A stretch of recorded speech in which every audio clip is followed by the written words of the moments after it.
À présent, je voudrais rebondir sur les contre-vérités portées par des candidats, soit ici à la mairie du Plateau, soit des candidats à la ville de Dakar, relativement à la révision actuelle des listes électorales.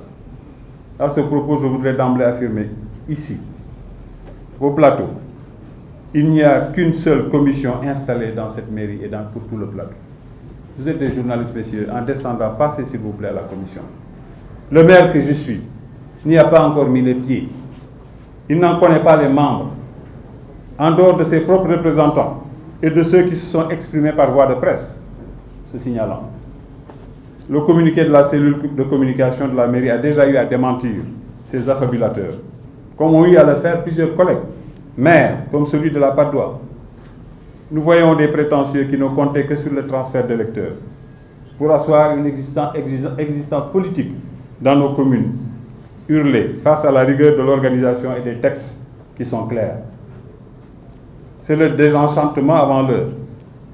C'est la recherche désarticulée d'explications impossibles d'une déroute inévitable de ces messieurs, qui se rendent compte qu'ils n'ont pas une propriété à exercer sur le vote de nos enfants, nièces et neveux, jeunes sœurs et frères, qui nous connaissent, vivent avec nous, sont souvent des acteurs. Leur citoyenneté ne se résume pas au vote. Elle est plus globale, plus engagée. Avant même l'ouverture de cette révision, plus de 1 100 000 primo-votants avaient déjà leur carte d'identité. À ces manipulateurs qui veulent faire croire que l'État veut empêcher les jeunes du pays de voter, ces derniers, dans leur écrasante majorité, n'ont pas besoin de certificat de résidence pour s'inscrire, car ils ne font pas l'objet de transferts. Finalement, qui se trompe tout seul? Le Plateau que l'on a voulu dénigrer était jusqu'à la semaine dernière la commune où il y avait le plus d'inscrits, composée à une écrasante majorité de primo-votants qui détenaient déjà leur carte nationale d'identité avec des adresses du Plateau.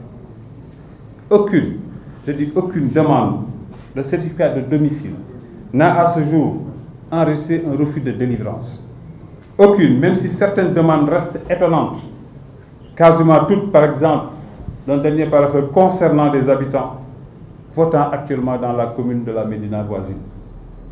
Quel est le projet, faut-il se demander? Le maire dans chaque commune reste l'officier d'état civil.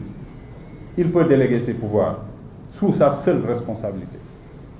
Le maire qui ignore cela, au motif qu'il ne l'a jamais exercé, ne fait qu'étaler aux yeux de ses mandats son incapacité et ses insuffisances jusqu'à la camoufler.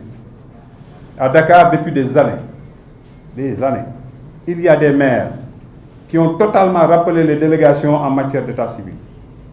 Une fois qu'ils ont été traînés au tribunal, qui leur a rappelé qu'ils restaient les principaux responsables des actes commis par ces délégations.